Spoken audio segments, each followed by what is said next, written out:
Welcome back. This is going to be another code along. This will be a review of how to work with CSV or comma separated value files using Python. Let's begin by looking at what a CSV file looks like.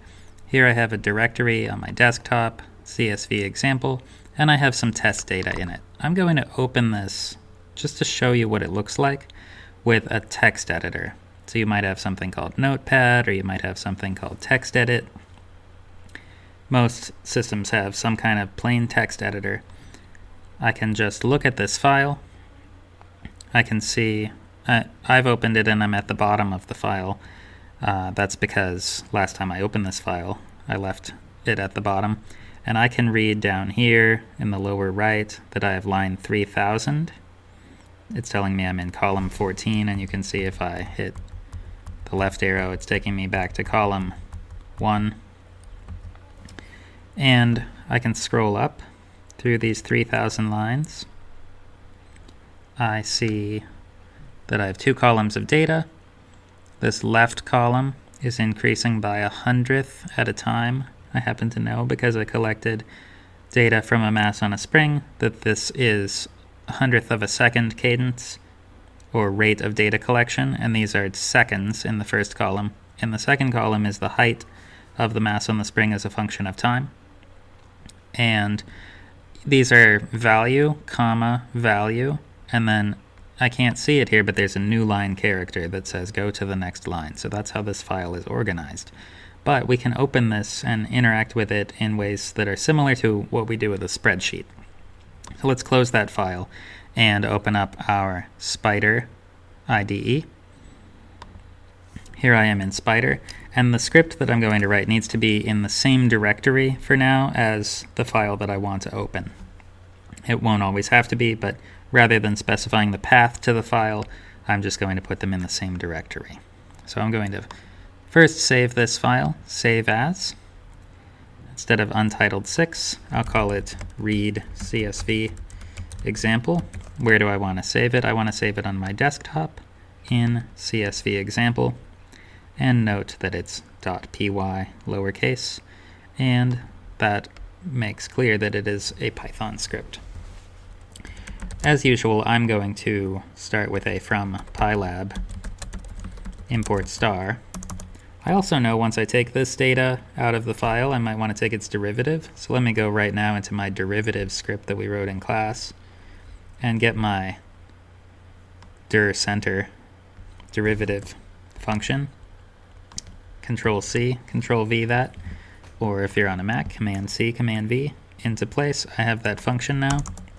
So let's specify the name of the file I want to open. I will create a variable called file name, and that's just the string that is the file name. That's my file name. And now my command, I'm going to create an object. The type of this object is called file object, and it will be called f equals open of file name. And you could see when I first typed this command that it gives me some hints. Let's get a bigger text here for you to see more easily. File name, open, and then the 2 arguments are name and mode.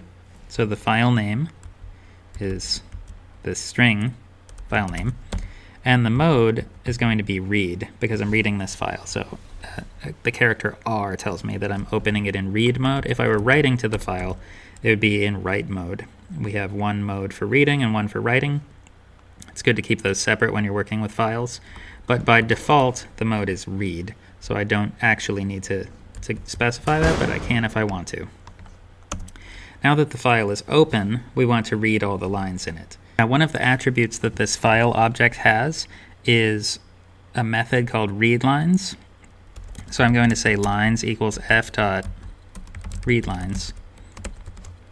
And that's reading all the lines in the file. I'll say that numLines is the size of lines. And then I will close the file, f.close. So now we've read in the lines, and we should be able to see them if we run this script. Let's give it a try. I'm running the script, and let me get my face out of the way here. So I have lines I'm typing, and I can see this array filled with lines of text, and I have value, comma, other value, and then a new line character. That is great. I have access to the data, but I don't have it in a format that I'm really happy with. So I'd like to split that into two arrays that are separate arrays of floating point numbers I can work with in Python, make graphs and things like that. So I'm going to define two arrays full of zeros, just empty arrays. Empty or full of zeros. Using the zeros function, and that's going to be zeros of numlines. By telling it zeros of numlines, it's saying create an array filled with zeros of size numlines. Let's print numlines. It should be, remember, 3000, and it is. Good news. So we will say x is zeros of numlines and t is zeros of numlines. And now we want to read them from the file. So I'm going to say for, well, they're not read from the file. They've already been read from the file. Now I'm going to read them from this list of strings, which are each string, each entry in this list is a line in the file. We'll say for I in range numlines. I like that. I is going to be a number, and I will say t of I, comma, x of I. I have to put them in that order because I know those are the order, first t, then comma, then x in this file. I'm fortunate to know that. If I found a random file, I might not know what it meant. Equals lines of I, the ith line in lines, dot split, and what character do we split on? It's quote, comma, quote. So we're looking for a string that's equal to the comma character. We're done with that loop. Now to make sure it worked correctly, I want to plot this, plot t, comma, x. Let's make it red circles.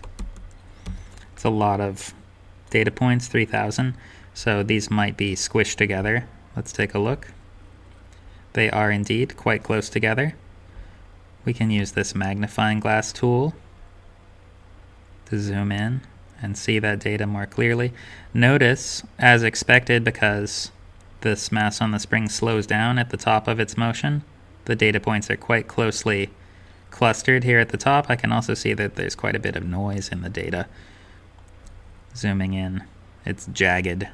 That might be clearer if I connect the lines. Let's try plotting those with connected circles. Going back to the figure and zooming in, you see all those jags. So we can use our smooth function to fix that. But this has been an example of how to read the file and plot it. Let's save smoothing and taking derivatives for another video, and you can check that out next.